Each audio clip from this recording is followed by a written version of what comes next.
Bonjour et bienvenue à notre 6e webinaire OSIM sur le thème l'intelligence collective au service de la transformation digitale. Je m'appelle Amin Harari, senior manager en digital et analytics, mission auprès de l'OSIM, et j'aurai l'honneur d'être le modérateur de ce webinaire. Avant de passer la parole à nos invités, je souhaite partager avec vous un édito pour présenter le sujet. Nous l'avons déjà cité dans d'autres événements OSIM, le digital est une composante indispensable de l'offre de services de toute entreprise. Nos dirigeants n'ont plus le choix ou se faire disrupter et disparaître. En effet, la peur de se faire disrupter s'est bien installée chez nos dirigeants qui, sous le coup de la pression, n'ont plus qu'une hâte, c'est celle d'opérer avant qu'il ne soit trop tard leur transformation digitale. Si ces affirmations ne sont pas nouvelles, et si la valeur ajoutée du digital est de nos jours largement démontrée, c'est ici la question de la transformation que nous souhaitons regarder de plus près, et notamment celle de sa mise en œuvre qui reste toujours un défi au cœur des stratégies actuelles. Peut-être est-il intéressant de s'arrêter un moment sur le mot transformation, littéralement qui veut dire au-delà de la forme. Cela ne semble pas être une mince affaire. Nous parlons de changer de forme, passer d'une forme actuelle à une forme nouvelle. Nous parlons d'une transformation digitale où la technologie nous amène forcément à une nouvelle forme d'organisation de l'entreprise, c'est-à-dire bouleverser la façon dont ces processus et ces personnes fonctionnent. Et c'est bien là le cœur de notre sujet, quand on sait que les principales causes d'échec de cette transformation sont souvent, voire toujours liées à des problématiques d'ordre humain. J'en citerai deux: le manque de sens, lorsque la transformation digitale est lancée souvent sans donner une raison forte derrière, à part de brandir l'étendard transformation digitale. Le projet d'une minorité, quand la transformation est déléguée à un groupe de personnes, pendant que le reste de l'organisation continue sa vie comme à l'ordinaire. Vous comprenez bien que dans ces deux cas, nous risquons de faire face à une non-adhésion ou à une forte résistance du collectif humain, auquel nous souhaitons proposer ce passage à une meilleure forme, quel que soit plus agile, plus souple, plus fluide. Chacun y mettra le vocabulaire qui lui sonne le plus vite. Au final, la transformation digitale est une aventure humaine, mais pas que. Elle est nécessairement collective. Elle nous appelle naturellement à améliorer notre manière de fédérer, de collaborer, voire de co-créer, bref, aller dans le sens d'une intelligence collective augmentée. L'intelligence collective, c'est cet ingrédient humain puissant qui est maintenant utilisé dans de plus en plus de structures, y compris au plus haut niveau de l'État, comme par exemple chez nous au Maroc, en 2018, quand l'ex-secrétaire d'État chargé de l'investissement, Othman Firdaus, a lancé Digital Fikra, qui consiste à un appel à idées à la communauté IT pour construire la feuille de route de l'Agence de développement digital. Ou bien, dernièrement, en décembre 2019, l'intelligence collective figure mot à mot dans la charte morale de la commission spéciale sur le modèle de développement. Je cite: le travail de la commission est collaboratif et mobilise l'intelligence collective de ses membres, ainsi aussi de toute la société marocaine. Bon, pour terminer cet édito, et en tentant une paraphrase inspirée de l'autre côté de l'Atlantique, peut-être s'accorderons-nous aujourd'hui sur le fait que grâce à l'intelligence collective, we will make the digital great again. Pour débattre de cette question, nous avons le plaisir d'accueillir trois grandes personnalités. Je commence par Selma Jnien, cofondateur du Cercle d'innovation et DG de Evox Consulting. Lex Paulson, directeur exécutif de l'UNCP et de la School of Collective Intelligence. Et Ahmed Chetaoui, directeur du capital humain et de la transformation digitale du groupe Cosumar. Madame Selma, messieurs, bienvenue à ce webinaire et merci d'avoir accepté notre invitation. Bon, avant de rentrer dans le détail du sujet, j'aimerais qu'on fasse un petit tour de table sur vos premières réactions sur cet édito et sur le choix du sujet en général. Peut-être, pourquoi pas, aussi le lien avec le contexte actuel. Je commence par toi, Selma. Merci Amine, merci pour l'invitation. Je suis ravie d'être là parmi vous. Alors, par rapport à l'édito Amine, ce que je retiens, c'est le mot humain. Donc, effectivement, tout démarre de l'humain. Et donc, dans la transformation digitale, le plus gros challenge, c'est plus l'humain que le digital. Et justement, tu le mentionnais, c'était important de mettre en place de nouvelles organisations, de nouvelles manières de faire. Ce qui fait le lien avec la thématique d'aujourd'hui. Aujourd'hui, le collectif, justement, permet de mobiliser les différentes personnes et les faire travailler tous vers le même objectif, vers le même sens. Alors, le lien avec la thématique et la situation d'aujourd'hui, je la trouve très pertinente, surtout en période de crise, parce que effectivement, nous avons vu qu'il y a eu plein de collectifs qui se sont créés rapidement, dans des délais très courts, donc des chercheurs, des scientifiques, des ingénieurs, des startups et même d'entreprises. Et ensemble, ils ont pu lancer des solutions très innovantes, très créatives et dans des délais très courts. Donc ça, c'est hyper important de le souligner, car s'il y avait une seule personne, ça n'aurait pas pu être possible. Et puis le deuxième point, c'est aussi une opportunité, parce que grâce au collectif, on peut justement penser ensemble le déconfinement et penser ensemble la société de demain et l'entreprise de demain. Donc voilà. Très bien, merci beaucoup. Sehmed, un petit mot. Alors, bonjour, merci encore une fois pour l'invitation, Awassan Broka. Donc, alors, ce qui m'interpelle sincèrement, parce que c'est des choses qui nous parlent énormément, l'intelligence collective, je rejoins Madame Selma par rapport au facteur humain, parce que le reste n'est que des outils. Si l'humain n'est pas convaincu, et l'humain au pluriel, c'est ça ce qui est important, on ne pourrait pas fonctionner. Et d'ailleurs, l'intelligence collective, en fait, c'est une composante de la culture de l'entreprise ou d'une société dans le sens le plus général. Et donc, elle est activée par rapport à peut-être deux facteurs ou quand ils sont combinés. Ou parce que quand on a besoin de réaliser des choses et on a une ambition, ou parce qu'on a peur, on a une crainte. C'est un peu le cas qu'on est en train de vivre aujourd'hui, et quand on a le même ennemi. Et c'est là où cette intelligence collective, elle prend toute sa forme et elle nous fait oublier un petit peu nos égos, nos périmètres, nos territoires et nos acquis pour se dire qu'on travaille tous, on devrait travailler tous pour le même but.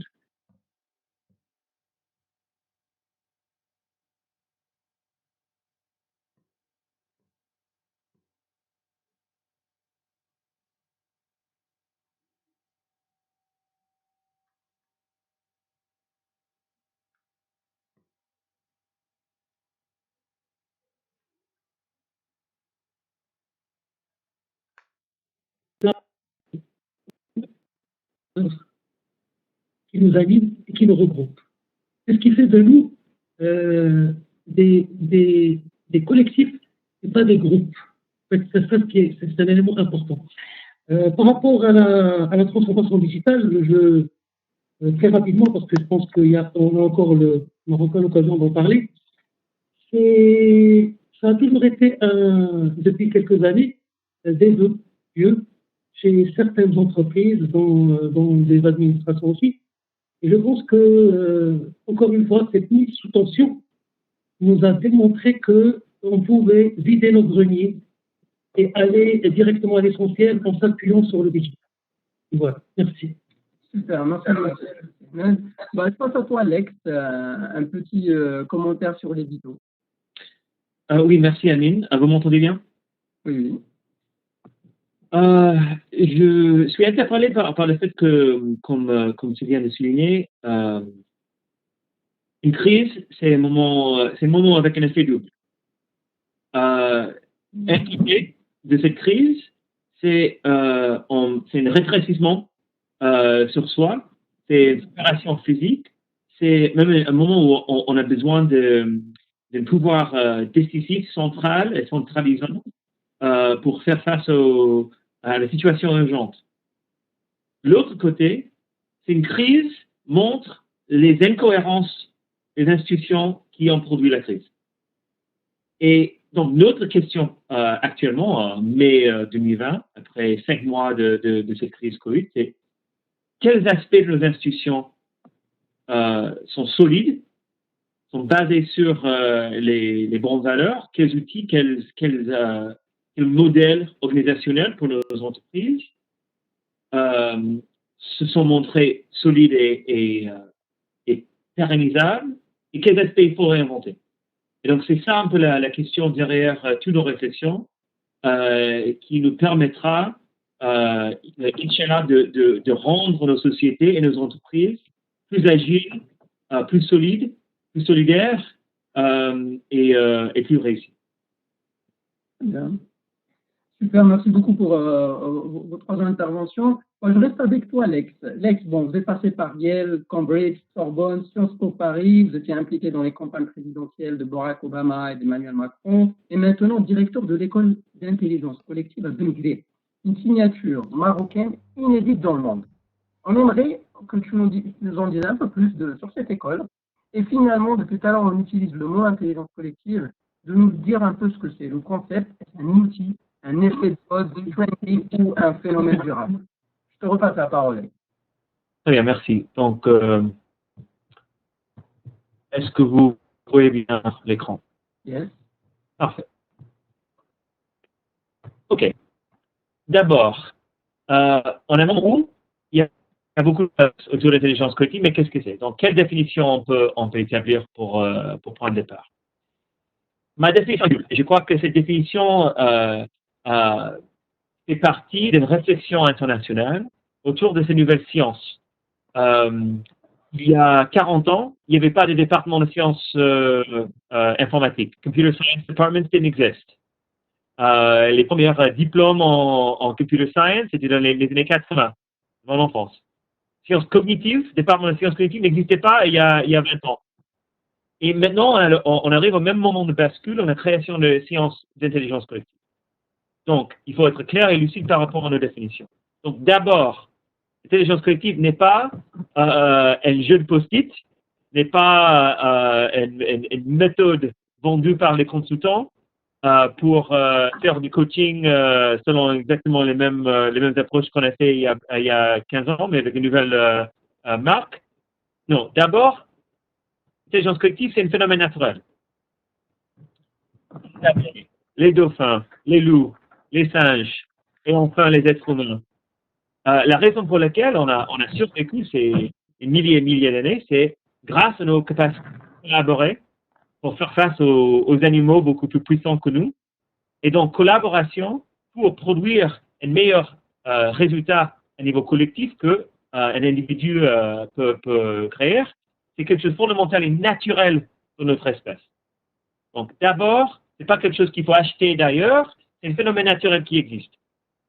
Mais, la deuxième partie de la définition, c'est un domaine de savoir qui cherche les conditions de cette intelligence. Quelles sont les conditions qui séparent une sage foule d'une bête foule? Et donc, c'est ça notre mission à l'école d'intelligence collective, c'est de chercher les conditions nécessaires à produire, à renforcer, à rendre plus opérationnel ce phénomène naturel. Donc, on est convaincu que l'intelligence collective, c'est quelque chose qui nous entoure, partout dans le monde naturel, humain, mais aussi l'activité collective. Donc, qu'est-ce qui fait la différence? L'économiste James Surowiecki, dans un grand ouvrage en 2004, Wisdom of Crowds, la sagesse des foules, il a proposé au moins 4 critères fondamentaux pour donner vie à ce phénomène d'une foule sage ou une intelligence, un collectif qui se montre intelligent. Premier critère, c'est des sources d'informations décentralisées. On ne peut pas tirer des mêmes connaissances, des mêmes informations locales et avoir un effet collectif qui est meilleur que d'un effort individuel. Donc, il faut décentraliser, puiser les différentes sources d'informations. Deuxième, diversité cognitive.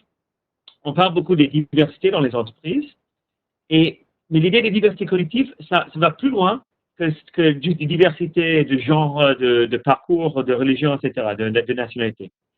C'est une diversité de manière de traiter un problème.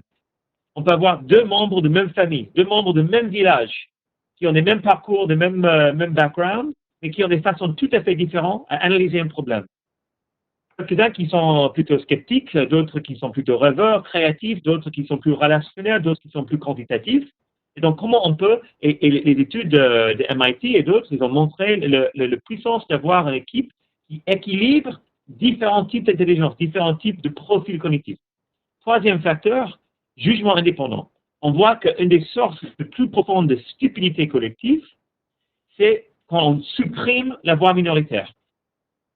Parce qu'on a tous tendance de se mettre d'accord avec nos collègues, c'est comme ça que les grandes entreprises, avec les œillères, ont produit les cas comme Kodak, comme les grandes entreprises qui ont échoué parce que il y avait des voix minoritaires, les personnes de Kodak qui ont inventé la caméra digitale, mais ils n'étaient pas entendus à plus grand niveau de l'entreprise. Les voix dissensuelles étaient supprimées. Donc, il faut mettre en place des processus de dialogue, de délibération, d'innovation ouverte pour préserver, pour conserver cette indépendance et sincérité du jugement. Et après, différents outils, méthodes pour agréger toutes les différentes connaissances qui existent dans une entreprise. Parfois, on a des agrégations qui sont chaotiques, des Slack, des chaînes mail, des systèmes d'archivage qui sont parfois dans le désordre. Et donc, comment trouver des manières efficaces pour agréger toutes les différentes intelligences individuelles. OK, pourquoi intelligence collective là maintenant? Parce qu'on a hérité des institutions politiques qui étaient, pour la plupart, designées dans les 18e siècle. Aux États-Unis, qui a donné qui a apporté beaucoup d'influence sur des républiques, des systèmes républicains, ont des systèmes qui ont été produits par des élites pour des élites, avec quelques leviers de comptabilité, mais des systèmes républicains étaient designés pour filtrer un pouvoir des masses et conserver les pouvoirs des élites. Et donc, c'est pour ça qu'on a autant de mouvements populistes contre les systèmes qui s'appellent démocratiques, mais qui sont en réalité républicains et hiérarchiques. C'est ça les systèmes qui étaient designés comme ça, et c'est comme ça que notre défi actuel, c'est d'ouvrir des nouveaux espaces de collaboration entre gouvernements et citoyens. Également dans le secteur privé, qu'on a hérité des modèles corporate qui étaient fondés pour la plupart il y a 100 ans, de manière très hiérarchisée pour les usines. Mais la plupart de nos entreprises n'ont pas des usines. Et donc, pourquoi on continue à reproduire des mêmes structures, des mêmes hiérarchies d'il y a 100 ans? Donc, c'est ça qui nous oblige de reconnaître la complexité nouvelle de nos problèmes et dire qu'en fait, on ne peut pas juste reprendre des modèles du 18e, 19e et 20e siècle pour des problèmes interdépendants complexes du 21e siècle.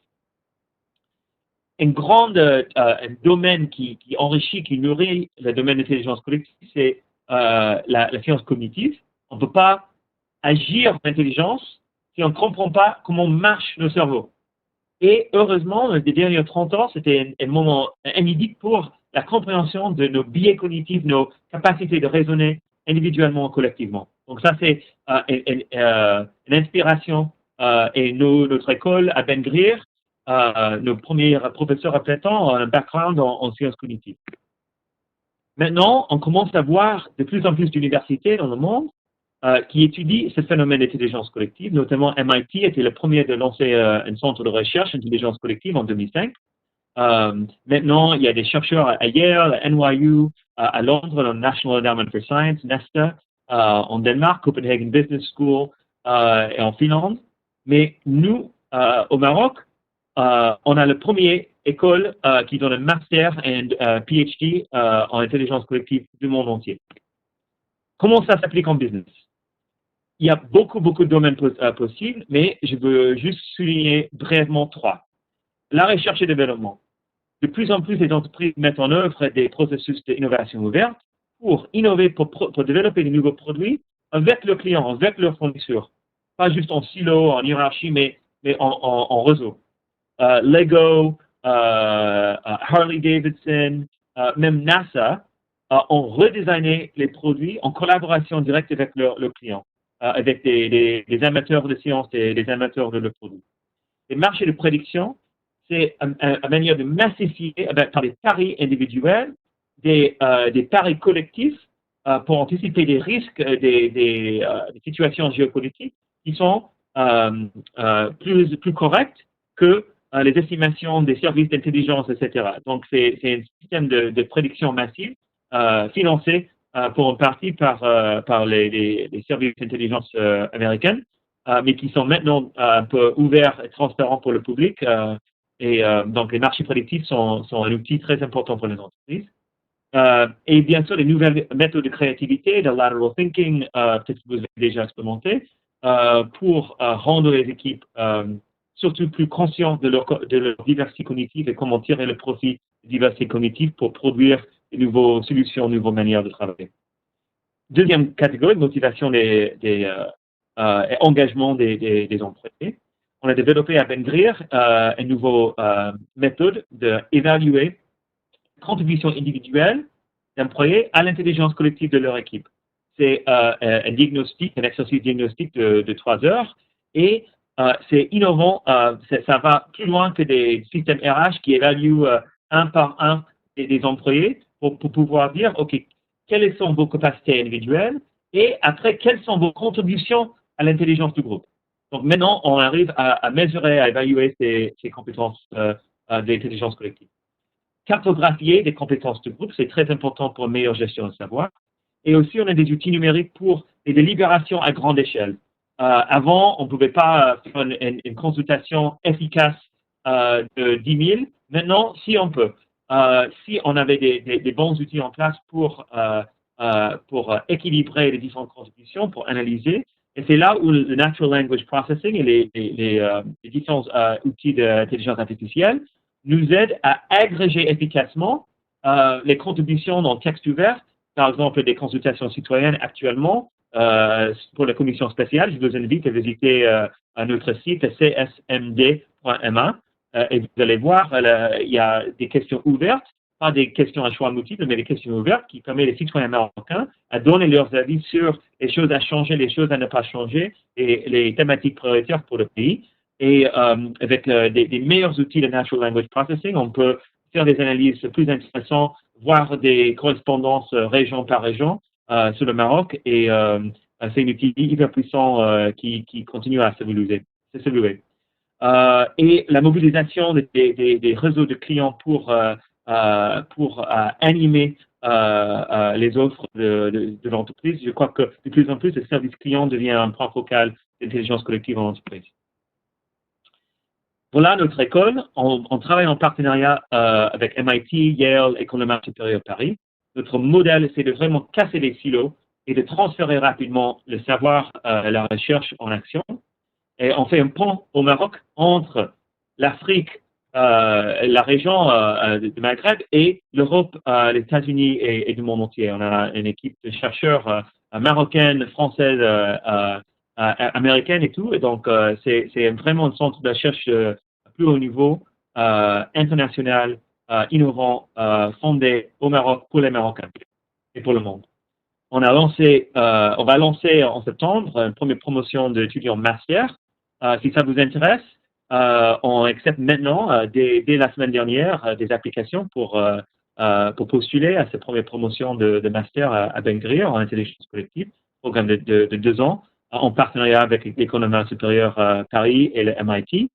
On a commencé déjà avec 3 doctorants en intelligence collective et on a aussi des offres en masterclass, ateliers, etc., en formation continue.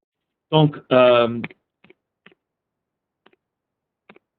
voilà quelques exemples des différents sujets qui sont des sous-domaines d'intelligence collective, comment l'intelligence marche, comment designer l'intelligence à niveau systémique et comment faciliter avec des méthodes de dialogue, intelligence émotionnelle, etc., intelligence collective à niveau de l'entreprise.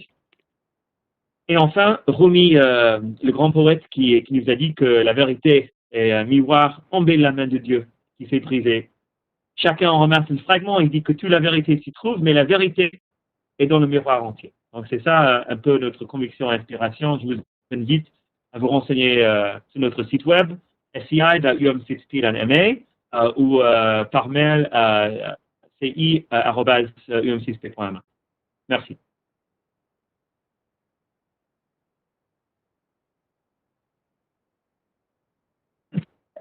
Ami, micro. Donc, je te remercie beaucoup, Lex. Et ça me fait vraiment plaisir d'écouter. Là, on n'a même pas débriefé ensemble. À un moment, tu as dit c'est une initiative qu'on a fait pour le Maroc et pour le monde.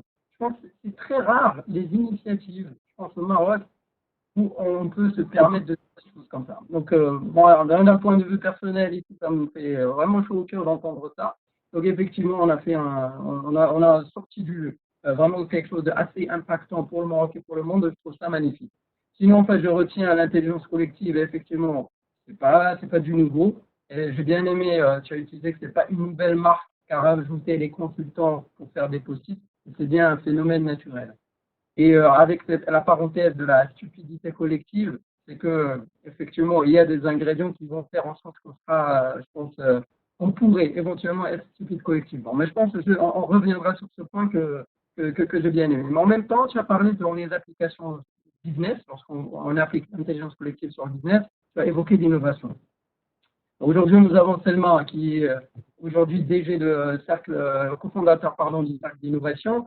Est-ce que tu peux, Selma, nous en dire un peu plus et surtout sur l'innovation générale et son lien avec la transformation digitale? On verra dans un deuxième temps son lien avec l'intelligence collective. Donc d'abord, l'innovation. Aujourd'hui, on entend beaucoup parler. Est-ce que tu peux nous en dire aussi un petit mot, Selma? Merci, Annie. Donc, alors en fait, effectivement, on parle beaucoup dernièrement de l'innovation digitale, de la transformation digitale, de l'intelligence collective. C'est important effectivement de démystifier tous ces mots. Donc, Lex, il a fait une super présentation pour vous parler un peu de l'intelligence collective. Donc, moi, de mon côté, j'essayerai de vous parler un peu de l'innovation et surtout de l'innovation participative. Donc, l'innovation au sens large, c'est vraiment introduire du nouveau pour améliorer l'existant. Et puis, ça concerne pas que le produit et service, mais ça concerne aussi les méthodes organisationnelles. Emile, tu en as parlé au début de ton édito, c'est important d'innover au niveau des méthodes et de la manière de travailler. Ça aussi, ça fait partie de l'innovation organisationnelle. Et puis aussi du business model. Tu as parlé de disrupter le business model. Là, on peut repenser tout le business model en termes de services, propositions de valeur, en termes de canaux de distribution ou autres. Le plus important, le message principal sur lequel j'aimerais insister, c'est dans l'innovation, il faudrait avoir une approche qui est customer-centrique. C'est-à-dire que toute la réflexion, elle démarre du besoin de l'utilisateur, du client. Et quand je dis client, ça peut être un client externe comme ça peut être le client interne, donc le collaborateur. C'est une réflexion qui démarre de son besoin de manière très empathique pour bien connaître un peu ses points de douleur, ses motivations, ses aspirations et surtout bien connaître son parcours. Donc un utilisateur, c'est un client, c'est un humain, tu as démarré par ça, et donc un humain, par définition, il a des émotions, il a des motivations, il a des aspirations, il a des peurs aussi, il a des pain points. Et donc, dans son parcours, il faudrait identifier toutes les différentes étapes et surtout les différentes problématiques pour justement introduire l'innovation comme solution, des solutions des points de douleur. Alors maintenant, ça peut aboutir au digital ou pas, parce que l'innovation au sens large, ça peut être digital ou une innovation en termes de packaging, d'emballage ou de réseau de distribution ou autre. Alors, un point qui est important sur lequel j'aimerais insister, c'est qu'aujourd'hui, avec le changement que nous vivons, donc le monde devient plus complexe, les clients deviennent plus exigeants, leurs besoins changent, donc ils ont besoin d'avoir accès à l'information rapidement. Et les clients ont besoin d'avoir accès aux données, ils ont besoin d'avoir accès aux services, aux produits. La distribution aussi, elle doit être digitalisée. Donc, forcément, la transformation digitale vient comme réponse naturelle à tous ces changements au niveau de la consommation et à toutes les sollicitations internes ou externes que nous vivons aujourd'hui. Et puis, ça va faire que s'accélérer. D'ailleurs, on l'a vécu tous avec le Covid ces 2 derniers mois. Il y a énormément d'entreprises qui se sont digitalisées pour pouvoir donner accès aux services, aux clients et aux usagers. Donc, il y a un point sur lequel j'aimerais insister, c'est que dans cette transformation-là, donc la transformation digitale qui va forcément impacter les usages des consommateurs, il est important d'avoir en amont une démarche d'innovation participative. Okay? Donc, je m'explique. Il est important de bien comprendre le besoin en amont, encore une fois, besoin client. Et pour ça, il est critique de mobiliser toutes les parties prenantes. Donc, Lex a beaucoup parlé de l'innovation ouverte. plutôt de l'intelligence collective et de l'importance de l'ouverture. Et donc, dans cette réflexion, il faudrait impliquer le client, les partenaires, les collaborateurs pour réfléchir ensemble à travers des équipes multidisciplinaires qui peuvent intégrer différents métiers, parce que la transformation digitale va toucher tout le parcours client, donc forcément, tous les métiers sont impliqués pour qu'ils puissent ensemble réfléchir autour de la problématique, donc poser le vrai problème, le bon problème du client, et ensemble réfléchir à travers des processus d'idéation à des solutions communes. Okay? Donc, une des démarches qu'on utilise beaucoup maintenant en amont de la transformation digitale, c'est le design thinking, qui est une méthode d'accélération de l'innovation et qui permet justement de casser les silos, dont a parlé aussi Lex, et d'avoir des équipes qui vont fonctionner ensemble en posant le problème et la solution. Alors, juste un petit retour par rapport au Maroc. Aujourd'hui, c'est une démarche qui est largement déployée au Maroc dans plusieurs secteurs, donc secteur public, banque et assurance, secteur de la pharma. Et un des beaux projets dont j'avais parlé, Amine aussi, c'est dans le secteur de la formation aussi, où on a repensé tout le parcours de l'apprenant en mettant justement le stagiaire au centre de la réflexion, en intégrant les enseignants, en intégrant les différentes parties prenantes pour pouvoir digitaliser tout son processus. Mais le point de départ, c'est vraiment le parcours de l'apprenant. Donc ça, c'était le premier élément de référence. Le deuxième point sur lequel j'aimerais insister, toujours en lien avec l'innovation et la transformation digitale, c'est que l'innovation, elle est très structurante. Okay? Quand on parle d'innovation, c'est pas juste un mot, c'est tout un dispositif. Pour réussir son projet, il faudrait avoir une stratégie, une vision de l'innovation. Il faut aussi une organisation qui est mise en place.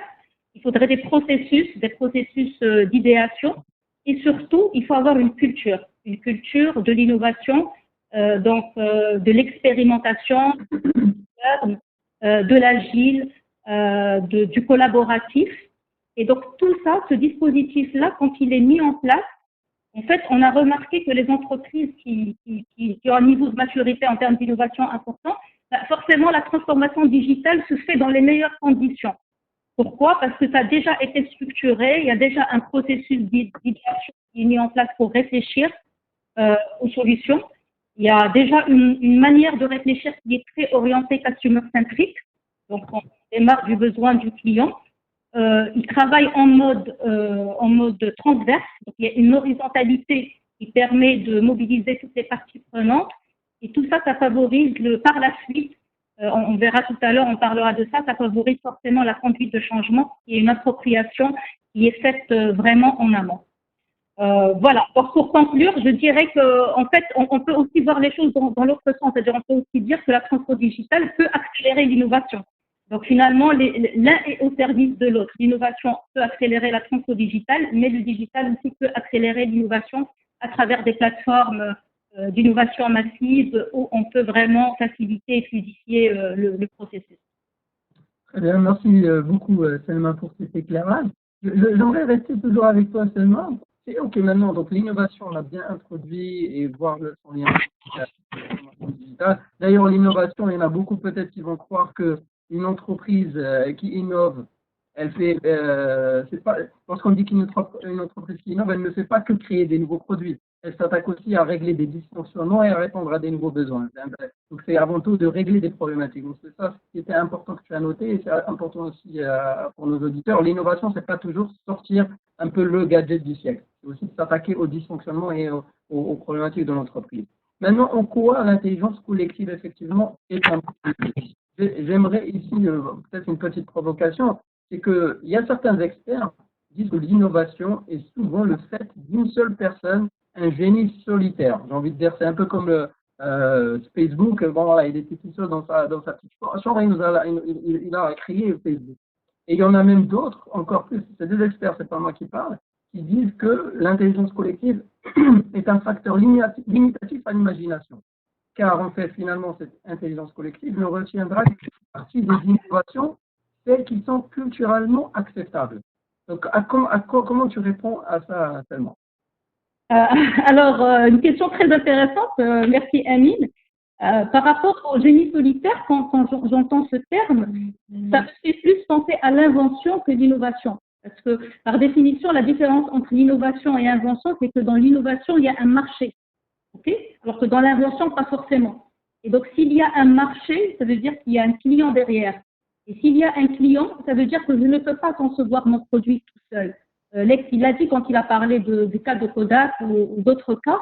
Bah, quand on innove, forcément, on répond à un besoin client. Et donc, dans la réflexion, il faudrait réfléchir avec le client, okay, en amont et pendant le développement. Donc, on parle beaucoup maintenant dans des méthodes itératives, des méthodes agiles où je conçois mon produit avec mon client, je le prototype, je le teste, etc. Mais aussi avec les différentes parties prenantes parce que il y a des changements d'usage et forcément tous les métiers sont impliqués. Donc, par rapport au génie solitaire, je dirais ça, c'est plutôt de l'invention. L'innovation, c'est de constituer des équipes multidisciplinaires qui vont tous réfléchir ensemble à une solution et voilà, parce que voilà, dans l'innovation, il faut avoir un marché, donc ça c'est important. Par rapport à la deuxième question, donc comment l'intelligence collective va être un levier pour l'innovation, bah, déjà pour tout ce qui est créativité. Donc la créativité, bah, en fait, si la définition même de la créativité, c'est de trouver des liens entre différentes choses. Et ça, c'est donc la différence de manière générale. Si on parle d'intelligence collective, c'est de renforcer des liens qui existent déjà. Donc, les liens, on fonctionne déjà en mode intelligence collective, mais il faut les renforcer. Donc, on renforce les liens, on renforce les synergies et on fédère les équipes tous vers un même objectif pour réfléchir ensemble à des solutions. Donc, imaginez le nombre d'idées en créant des liens entre des personnes et qui eux-mêmes créent des liens entre des choses différentes. Donc, ça libère vraiment l'énergie, surtout lorsqu'il s'agit des équipes qui sont multidisciplinaires. Ça, c'est un point sur lequel il y a Lex qui a parlé beaucoup, je l'ai noté, de la diversité cognitive. Donc, j'ai noté ce concept-là. Parce que les gens traitent les problématiques de manière différente, donc on peut avoir des gens avec des profils très différents, et donc en travaillant tous ensemble, forcément le résultat il va être exponentiel. Un autre point intéressant quand on a parlé au début de l'intelligence collective, on la trouve aussi au niveau de la nature. Si on prend le cas des abeilles, les abeilles fonctionnent en mode intelligence collective et ils font beaucoup d'essaimage.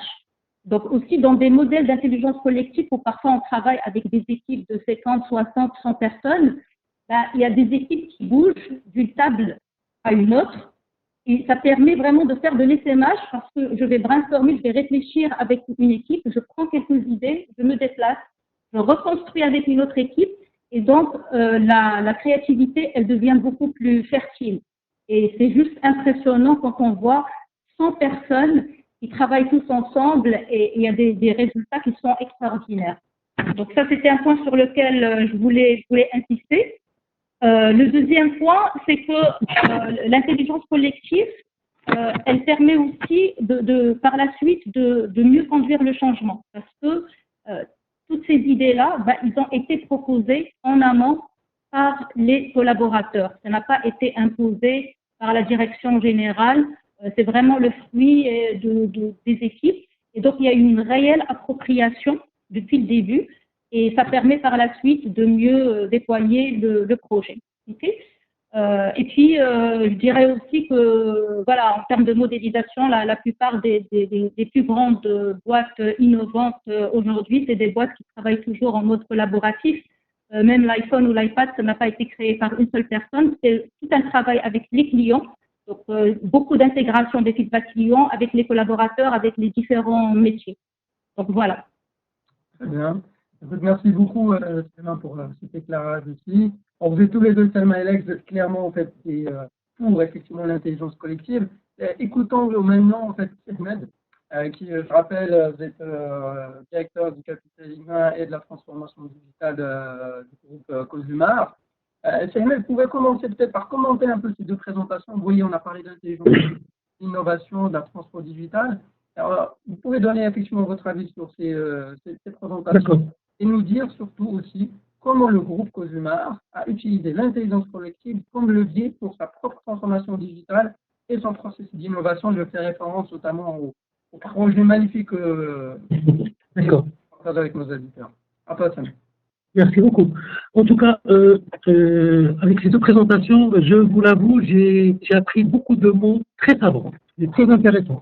Donc, je vais sûrement aller encore piocher dans les livres pour essayer de voir un peu comment connecter ça avec ma réalité dans l'entreprise. Et alors, par rapport à l'intelligence collective, c'est une...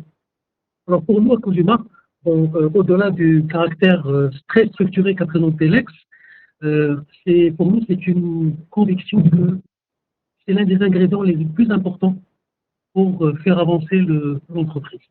Et ça, c'est des convictions qui sont partagées par les plus hauts niveaux et qui ont été, qu'on a essayé de propager au niveau de toute l'entreprise. Alors bien sûr, sous plusieurs formes. L'intelligence collective, pour nous, on va dire, c'est l'élément le plus important de notre capital immatériel. Parce que ça regroupe notre capital humain, notre capacité d'innover, notre capacité de travailler ensemble. Et notre capacité aussi de réagir vis-à-vis des évolutions de notre écosystème. Parce que comme vous le savez, aujourd'hui, les choses changent. Le business, il est appelé à être déstabilisé tout le temps. Et donc, l'entreprise doit aller chercher dans son ADN les choses qui peuvent lui permettre d'avancer et de pouvoir réagir et de résister à toutes les intempéries. Et nous avons considéré notre intelligence collective, bien sûr à condition de l'activer et de lui créer les espaces qu'il faut, que c'était l'un des ingrédients les plus importants.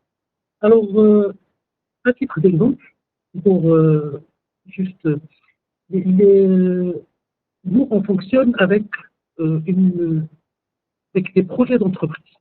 Comme vous savez, une entreprise, elle est, comme disait tout à l'heure Mme Senel, il y a l'esprit process, mais dans le côté process, il y a un côté aussi confinement, parce qu'on fait le process, et donc on est assez structuré. Et puis après, on se dit, bon, c'est bon, ça marche. Et donc, il arrive, ils vont dire, bon, voilà, c'est le process, puis on va l'appliquer et ça marche. Donc, à la limite, on est dans une zone de confort et on se pose des questions. C'est ce qu'on voit un peu dans des structures financières où on sait que quand on rentre, il y a un guide. Et puis, donc, ça tue toutes les initiatives. Donc, il fallait qu'on mette en place ce qu'on appelle un projet d'entreprise qui reflète un peu l'envie et le sens que met l'entreprise pour évoluer, bien sûr sur une échelle de moyen terme, parce qu'aujourd'hui on peut plus se projeter très très loin. Donc, compte tenu de toutes les contraintes, donc alors on met à contribution plusieurs personnes, plusieurs potentiels, et c'est sponsorisé bien sûr par le top management. Donc, ce projet d'entreprise, il fait un peu de l'organisation classique, et il donne du sens au projet transverse. Et il donne du sens aussi aux compétences qui ont envie de travailler ensemble, dédouanées de l'hierarchie, dédouanées de l'esprit du maître et du disciple. Donc, c'est là où je rejoins Alex dans l'esprit de comment faire la différence entre un collectif intelligent et un collectif imbécile. C'est un petit peu les ingrédients qu'il faut mettre en place.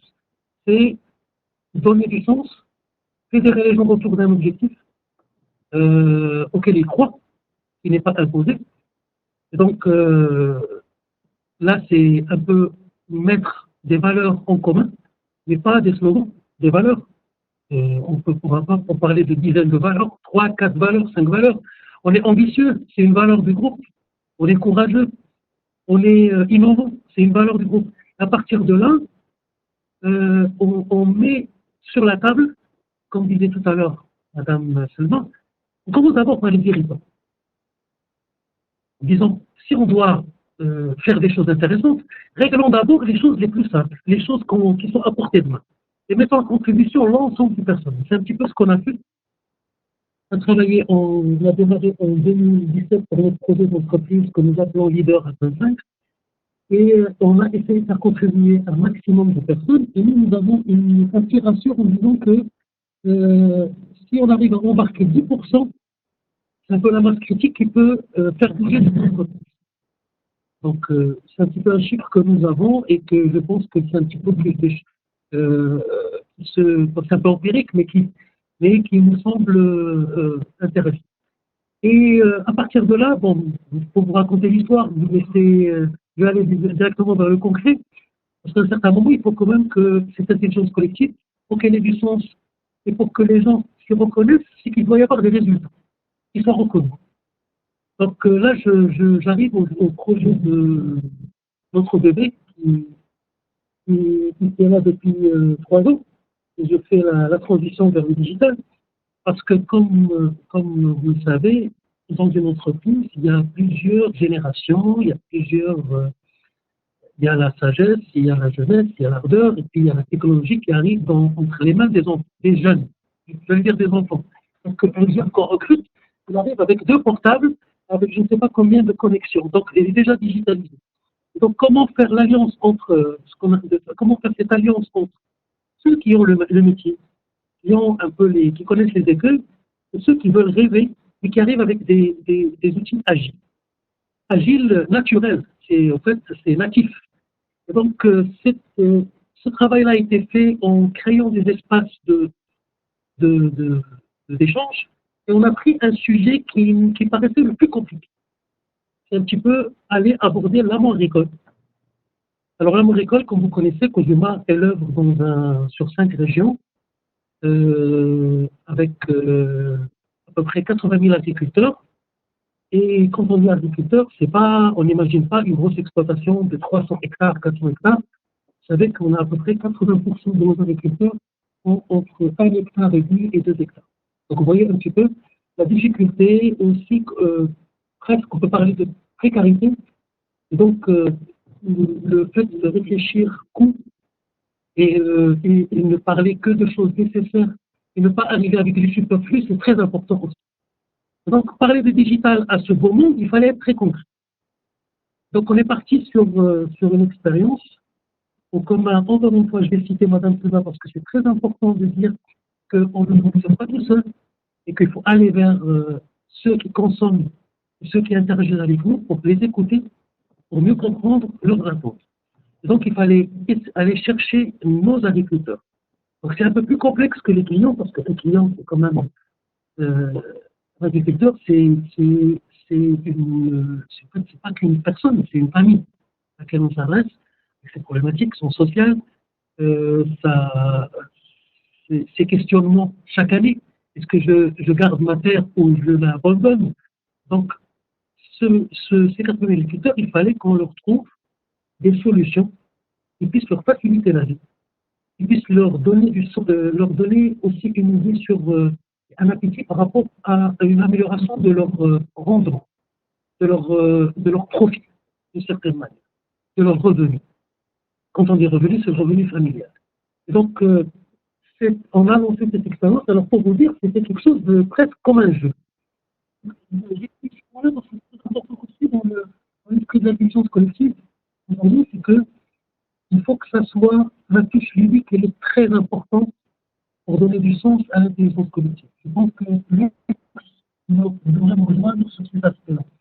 Parce que le côté sérieux, merci, le côté sérieux, classique qu'on a vécu depuis des siècles, c'est ce qui a fait qu'il a tué beaucoup d'initiatives. Parce qu'aujourd'hui, Facebook, comme tu disais tout à l'heure, Amine, c'est un jeu. Aujourd'hui, c'est peut-être la plus grande capitalisation boursière. Donc, on est parti sur un esprit de jeu où, en faisant des maquettes, en présentant des choses, et puis petit à petit, l'appétit est venu et ça a pris. Alors, ce qui est intéressant, c'est que aujourd'hui, et là, les outils qu'on a, il y a des techniques aussi, des techniques de partage de travail. Je le citerai, l'agilité, les techniques agiles, permettent de faire des choses très très vite. Je vais réutiliser un terme qu'a utilisé Madame Sema aussi, c'est le côté itératif. Donc, c'est qu'il faut pas dire que je vais lancer un projet classique et je vais m'attendre dans 2 ans à mettre en place quelque chose. Donc, il fallait qu'on mette un peu, chaque semaine, il y avait une version. Pour vous dire, on doit être aujourd'hui à la V148 ou 150. Et donc, mais ça ne veut pas dire qu'on livre des choses instables, on livre des petits bouts qui sont utilisables mais qui interagissent avec l'utilisateur et qui s'améliorent tous les jours. Donc voilà, alors notre projet, c'est un peu une grosse supply chain qui regroupe aussi bien les agriculteurs, les prestataires, donc tous ceux qui font la récolte, le semis et tout ça. Donc là, c'est des chiffres qui sont importants en termes de, c'est à peu près, on parle de 2000 prestataires, on parle de transporteurs aussi, on parle d'une flotte de 3000, 3500 transports. On a aussi des points de distribution qui sont de 120 points de distribution. Et tout ce beau monde est connecté. D'accord? Et le flèche, aujourd'hui, il a une carte électronique avec laquelle il s'identifie pour pouvoir gérer toutes ces transactions. Et aujourd'hui, il reçoit, et je vous dis des choses qui viennent juste d'être mises en place. Il y a le mobile qui a été mis en place il n'y a même pas 2 ou 3 jours. Aujourd'hui, il accède à toutes les informations par SMS ou par WhatsApp. On n'a pas favorisé le SMS parce qu'il est plus simple et il correspond un peu à tous les modèles de téléphone aujourd'hui. Mais par contre, les ambitions sont là pour aller toujours plus loin par rapport, toujours en tenant compte de l'évolution aussi de notre écosystème.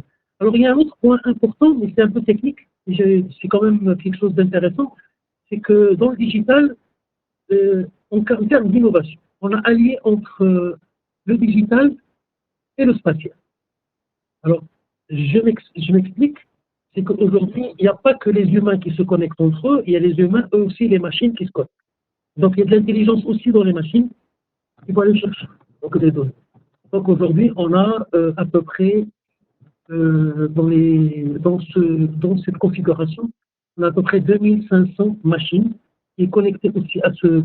Alors, quand je dis machines, c'est les récolteuses, c'est les machines de semis qui sont connectées, qui collectent de l'information sur le terrain et qui la remontent et qui sont moulinées avec les informations qui sont aussi qui viennent des échanges humains.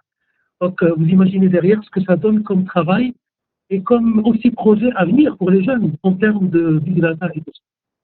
Voilà. Alors, sur un autre registre, en termes d'intelligence collective, il y a aussi le côté social, le côté RSE.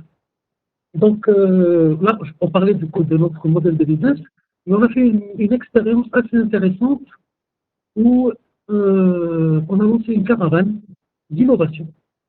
Et ainsi, on est à peu près 11 villes, juste avant le corona, parce que maintenant on ne peut plus le faire, en voyageant dans 250 communes, et on a lancé un appel à projet d'innovation dans ces contrées, donc dans le Maroc reculé.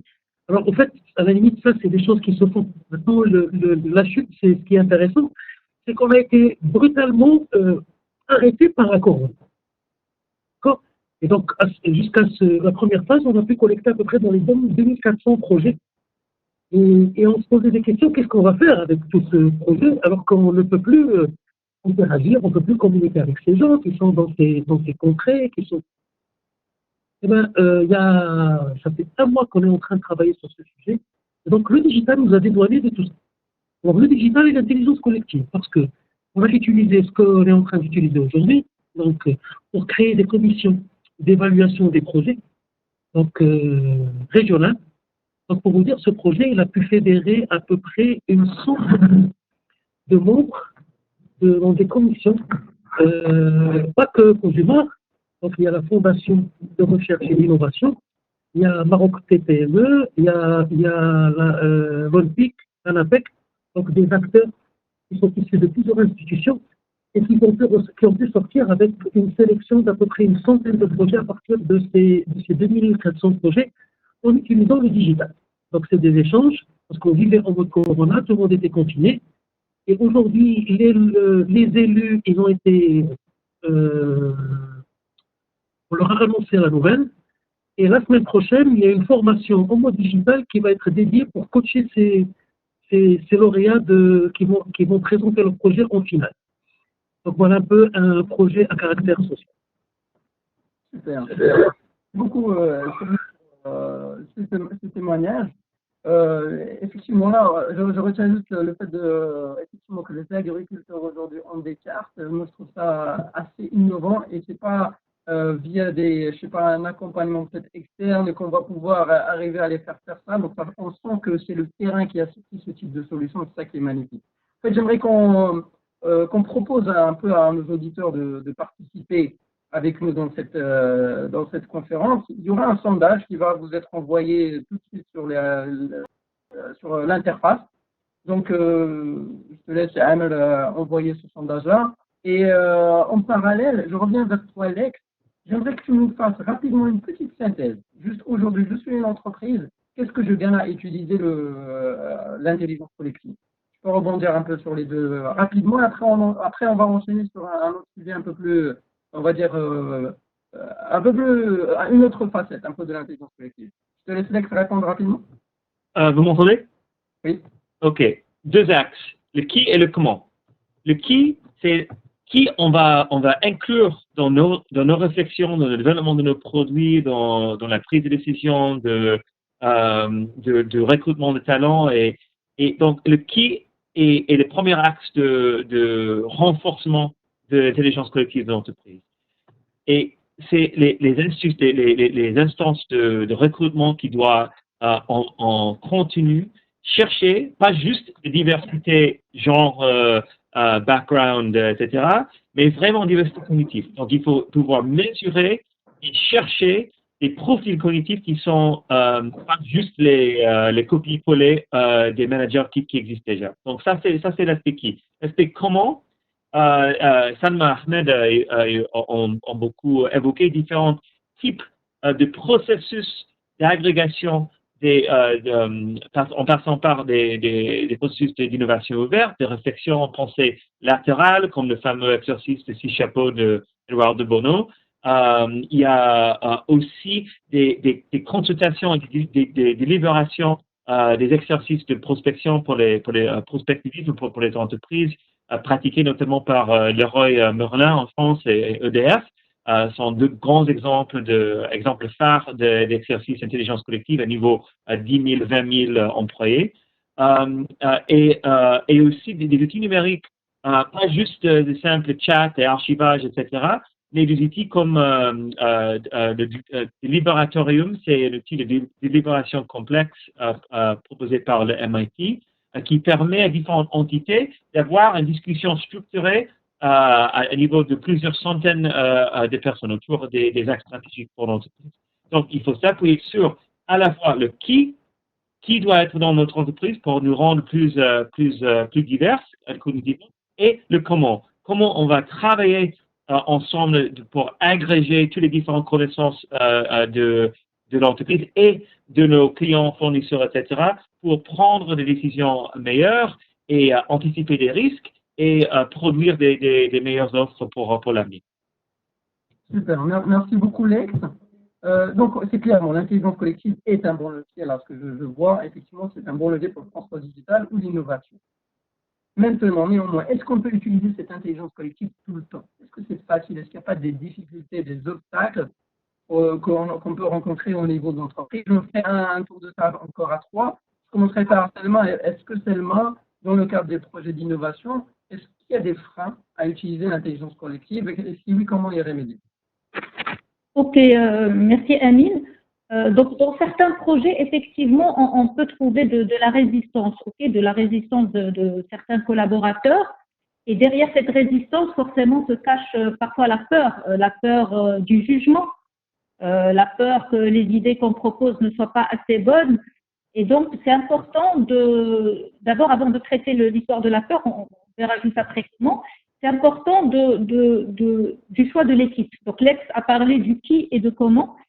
Donc, le choix de l'équipe est fondamental. Et dans ce cas-là, dans le cas de la résistance, ce qu'on fait parfois, c'est justement d'identifier les forces vives de l'entreprise, d'identifier ces personnes-là qui en veulent vraiment, qui incarnent les valeurs de l'entreprise. Ils ont l'innovation dans leur ADN. Et donc, ils deviennent des ambassadeurs, des référents de l'innovation. On a parlé tout à l'heure, Ahmed, du 10%. Et bien, ces 10%-là, ces référents, ces ambassadeurs-là, ils peuvent justement insuffler la dynamique. Donc, quand on travaille dans des grands ateliers d'intelligence collective, on a des équipes, plusieurs équipes, on essaie toujours de mettre les ambassadeurs ou les référents dans chaque table pour pouvoir justement insuffler cette culture et pouvoir propager la culture de l'innovation en interne. Donc ça, c'est un point qui est fondamental. Par la suite, forcément, ça crée un effet d'émulation et les gens sont embarqués.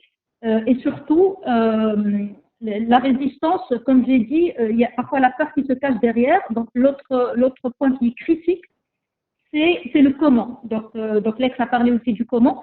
C'est important dans les ateliers d'intelligence collective de bien poser le cadre au début, un cadre de protection, ok? Parce que c'est vrai que quelqu'un qui va assister à un atelier d'intelligence collective avec 100 personnes, il aura l'impression que c'est le chaos, un chaos organisé, comme dit IDEO, qui est le président de IDEO, une des grandes boîtes qui a modélisé le design thinking. Il parle d'un chaos organisé. Ça veut dire de l'extérieur, on a l'impression que c'est le chaos, donc il y a plein d'idées qui sortent, il y a plein d'émulations, mais en vrai, il y a un process quand même. Okay? D'abord, il faut poser le cadre, il faut mettre un cadre de protection pour dire qu'il n'y a pas de jugement, toutes les idées sont bonnes, etc. Donc, ce qui encourage les gens vraiment à pouvoir s'exprimer. Et on le sent. Dès qu'on pose le cadre, on sent que les gens, ils se lâchent. Donc, c'est important. Le deuxième point qui est important, c'est un process aussi. Donc, toute la partie process, elle est importante. Dans le questionnement, il y a des questions ouvertes, il y a des questions fermées qui permettent justement, à un certain moment, on va faire de la divergence, c'est-à-dire on donne l'opportunité aux équipes de pouvoir être plutôt dans la quantité, c'est-à-dire proposer plusieurs idées. Okay, donc là, on diverge, mais à un autre moment, il faut converger pour pouvoir justement prendre les idées qui sont bonnes, les transformer en vrais projets d'innovation. Donc la manière de poser les questions, elle est fondamentale. Et puis le troisième point, c'est aussi la manière de fonctionner. On est vraiment dans des organisations agiles. Ça veut dire que les équipes doivent quand même fonctionner, elles doivent s'auto-organiser. Okay? Donc, encore une fois, si je prends le cas d'un atelier intelligence collective d'une centaine de personnes, on peut trouver que 4 ou 5 facilitateurs. Donc, c'est quand même impressionnant de voir comment 4 personnes peuvent gérer 100 ou 150 personnes. Ben, tout simplement parce que c'est des équipes qui s'auto-organisent toutes seules en style, avec quand même des règles en termes de temps. La gestion de temps, elle est critique. En termes de rôle délégué, chaque personne, elle prend un rôle. Les ambassadeurs, ça va être eux les animateurs, etc. Tout ça, ça s'organise et en même temps, on laisse l'espace créatif aux gens de s'exprimer, ok? Mais on cadre quand même. Donc ça, c'est le deuxième point. Le troisième point, par rapport aux conditions pour que ça puisse bien prendre et que ça puisse bien marcher, c'est le management. Surtout le middle management. Alors souvent, on trouve des gens qui sont très experts de leur métier, donc des managers qui maîtrisent très bien leur métier. Et donc, quand il y a des ateliers d'intelligence collective, ils ont tendance à donner des solutions. Ok? Non, il faudrait laisser l'espace aux collaborateurs de s'exprimer pour qu'ils ne se sentent pas oppressés et qu'ils ne sentent pas que les idées. Donc ça, c'est un point qui est fondamental. Le middle management et aussi que le middle management ne sent pas qu'il perd le contrôle. Parce que avec l'intelligence collective, les collaborateurs, finalement, ils commencent à avoir du pouvoir, ce qui est génial, parce qu'ils commencent à proposer des idées, à proposer eux-mêmes les plans d'action, etc.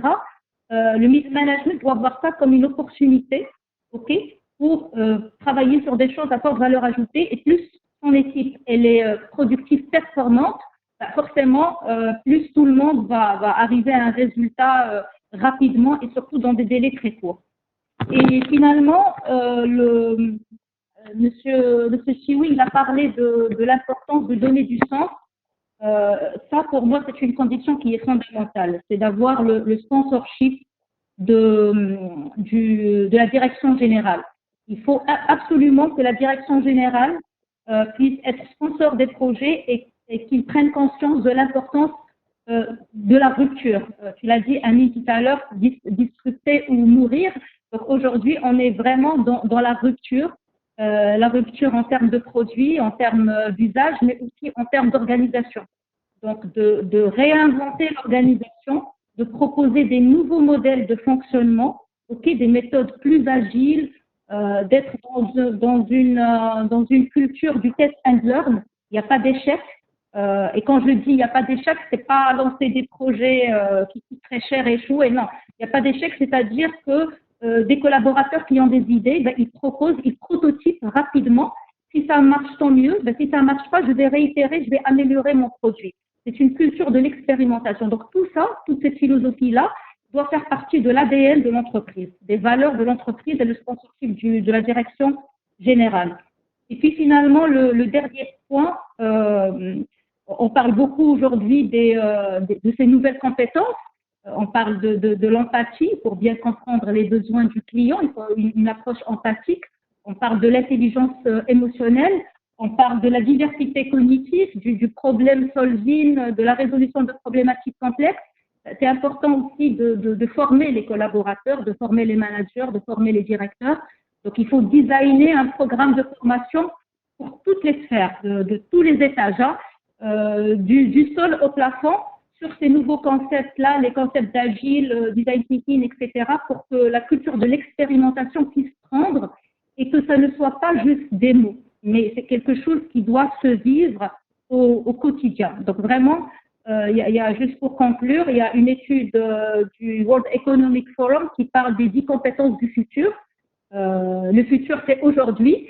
Donc, comme l'intelligence artificielle prend le dessus, ces 10 compétences-là, les 10 qui ont été classées en premier, c'est la créativité, c'est le collaboratif, c'est l'intelligence émotionnelle et c'est la résolution des problématiques complexes. Donc, tout ça, ça résume un peu ce qu'on disait tout à l'heure pour faire émerger vraiment l'intelligence collective. Super, merci Selma. Tu as parlé un moment de pouvoir. Donc, du coup, tu nous fais une bonne transition. On a Zakaria, notre caricaturiste, qui nous a fait une petite illustration. Amel, je te laisse l'afficher. Et j'aimerais que, du coup, Lex et Selma puissiez la commenter. Est-ce que, du coup, je m'adresse à toi, Lex. Est-ce que, finalement, cette intelligence collective, elle n'est pas plus difficile à déclencher qu'une bonne décision bien autocratique prise en conseil d'administration par notre monsieur qu'on voit ici? Et j'aimerais bien que si ça te va aussi, je pense dans l'image, il y a le tarbouche marocain, c'est aussi appliqué au Maroc. Qu'est-ce que tu en penses?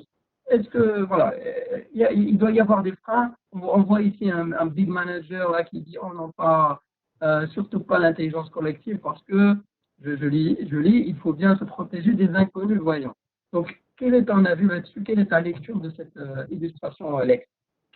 On ne peut pas dire pas l'intelligence collective, parce qu'on est des êtres humains. La question, c'est que comment, soit on va gagner de l'intelligence collective de notre entreprise, soit on va le perdre. C'est ça la question que les PDG doivent faire face. C'est pas intelligence collective ou non, c'est comment on va profiter de l'intelligence collective qui existe. Il y a plein de différentes réponses à cette question-là. Mais c'est pas du tout une question binaire. C'est question de comment on va utiliser l'intelligence qui existe dans l'entreprise. Et la question de pouvoir décisionnaire, c'est une question, mais c'est une parmi beaucoup de questions. Parce que prendre les décisions, c'est une chose qu'on peut faire à plusieurs, mais c'est pas la seule chose. Il y a aussi innovation, création, observation, comment on va observer ce que les clients ont dit mardi, mercredi, jeudi, vendredi, dans toutes les différentes 1000 branches d'une banque, par exemple. Comment agréger ces observations, c'est aussi une manière de tirer le profit d'intelligence collective. Donc, de dire à l'entreprise, oui, voilà les méthodes de travail en intelligence collective, ça ne voudra pas dire vous allez perdre tout le pouvoir que vous avez. En fait, c'est dans l'autre sens. C'est plutôt de perdre l'intelligence qui existe dans votre entreprise, vous allez profiter de cette intelligence. Et les questions de qui décide quoi sont des questions hyper importantes, fondamentales, mais ce n'est pas des questions binaires. C'est questions on va inclure telle ou telle personne ou tel groupe à tel ou tel moment. Quand je suis aux urgences à l'hôpital, je ne veux pas qu'un chirurgien prenne un sondage avant de réparer ma jambe. Quand je suis cassé ma jambe il y a 15 ans, je ne voulais pas qu'il y avait 1000 personnes qui votaient sur ça. Il y a des moments critiques où une expertise importante est nécessaire pour prendre une décision rapide, centralisée pour résoudre un problème. C'est très bien, c'est normal, il faut. Mais en revanche, si on agit juste en hiérarchie sans réfléchir. Et OK, pourquoi on agit comme ça? Parce que les entreprises ont été construites comme ça il y a 100 ans. C'est là où on échoue à l'opportunité. En fait, c'est le côté ici aussi culturel qui interpelle de par cette illustration. J'ai envie de te poser la question. En fait, au Maroc, à un moment, tu as dit centenaire. Donc là, du coup, tu me fais penser à. On a deux grands groupes centenaires. Peut-être qu'Ozumar, c'est presque centenaire. Peut-être que tu nous diras tout à l'heure. On a en tout cas l'OCP et Ozumar. Est-ce que tu peux nous dire peut-être un mot? Est-ce que la culture joue là-dedans? C'est un frein ou bien l'intelligence collective que tu l'appliques en Europe ou aux États-Unis, bah, tu peux faire la même chose ici en Afrique et en particulier au Maroc? Oui. La phrase que j'aime le moins dans la pratique de mon métier, c'est ça va pas marcher ici. Tu comprends pas parce que ça marche pas comme ça. Chaque entreprise est, en quelque sorte, le prisonnier de les habitudes anciennes de penser et de travailler. Parce que la culture est culture humaine, surtout en grand groupe, est toujours conservatrice. Mais avec la bonne combinaison de volonté politique qui doit être top-down, de PDG, de Sa Majesté, de gouvernement, etc., qui doit montrer que, OK, on est ouvert à l'évolution, à faire évoluer nos processus, nos habitudes, notre culture. Cette ouverture doit être présente. Et le deuxième, c'est les différentes méthodes, approches, outils qui peuvent nudger dans les directions plus positives, plus ouvertes, plus inclusives, plus participatives. Il faut les deux. Il faut à la fois cette volonté qui vient en haut et des méthodes et des approches qui viennent d'en bas. OCP, comme tu as cité Amine, c'est un grand exemple d'une entreprise qui était auparavant extrêmement structurée, hiérarchisée, presque militaire. J'ai entendu des histoires, on donne des ordres, on exécute, etc., qui depuis 15 ans, depuis l'arrivée de Mustafa Tarab, même un peu avant, mais surtout avec l'instauration de ce mouvement participatif, mouvement ECP, qui s'appelle, on commence à vraiment accélérer ce changement de mentalité, devenir plus jeune, devenir plus féminin. Je crois que c'est très important que maintenant la proportion des femmes à OCP a beaucoup augmenté. Ça aussi, ça contribue à ce changement, cette transformation culturelle en entreprise. Donc c'est un changement de qui et c'est un changement de comment. Béni en quelque sorte par la direction, avec une direction qui est visionnaire, qui est innovante et qui commence à accueillir, à recruter différentes idées par ce qu'on appelle les situations, mouvements qui proposent des produits, des services innovants, qui proposent aussi des méthodes pour le bien-être au travail, le travail digital, etc. Donc voilà un bon exemple purement marocain, 100% marocain, de comment la culture, le changement de culture peut s'instaurer et s'accélérer. Super, merci Lex. Je passe à toi, Stéphane. Je te laisse aussi commenter cette illustration et nous donner effectivement, est-ce que c'était facile de lancer cette intelligence collective au sein de Cosima? Alors cette illustration, en fait, c'est un terme tout à l'heure qui a été repris, c'est le pouvoir. Donc, c'est un pouvoir qui, je pense, illusoire. Ils peuvent croire détenir les managers, bien sûr, le top management, parce que c'est un pouvoir qui est un peu ancestral, où l'histoire de l'entreprise, c'est que c'est chez moi, j'ai construit mon projet, et puis je recrute des gens, ils viennent travailler avec moi, et donc j'ai toujours le pouvoir de décider sur telle ou telle chose. Donc, c'est un petit peu incrusté dans l'esprit des dirigeants, mais je pense qu'aujourd'hui les choses ont bien évolué. Donc, comme disait tout à l'heure Lex, l'intelligence collective si on ne l'a pas avec nous, elle est contre nous. Donc, on a tout intérêt à voir comment mettre tous les moyens pour qu'elle soit, on ne va pas dire un moyen parce que c'est réducteur, mais beaucoup plus un capital immatériel comme tout ce qu'on a construit dans les villes, dans l'entreprise, pour pouvoir avancer. Donc, c'est un petit peu, ça nous rappelle un peu ce qu'on dit, c'est quand on a trop de couloir, c'est qu'on n'a pas une bonne gestion. Donc, c'est cette intelligence collective qui se profile dans plusieurs tribunes, quand elle n'est pas bien canalisée. Donc, ça, c'est pour l'illustration. Alors, pour l'aspect au niveau de Cosima, je pense que Alors, il y a un avantage et un inconvénient parce que, encore une fois, j'ai cité l'ex pour les entreprises qui ont de l'histoire. Alors, en même temps, parce qu'ils ont le mérite d'avoir traversé plusieurs problèmes et d'avoir résisté à plusieurs changements, mais ils ont aussi peut-être la difficulté de dépasser certains acquis culturels qui croient aussi, qui peuvent aussi qui croient que ces acquis peuvent traverser aussi le temps. Et donc, certaines habitudes, certaines manières de fonctionner. Donc, par rapport à Codimar, il fallait un certain moment, et je pense que ça a démarré quand même il y a à peu près plus d'une vingtaine d'années, une vraie remise en question. Donc, la remise en question, elle se fait bien sûr, par la volonté, mais aussi, on le voit, elle se profile par le fait de dire je vais, première opération, je rajeunis d'une manière intelligente mon capital humain. Alors, qui dit rajeunir, c'est pas que d'aller chercher chez les jeunes, dans les sorties d'école, mais d'aller aussi rajeunir et aussi aller chercher d'autres cultures. C'est-à-dire de ramener d'autres seniors issus d'autres métiers.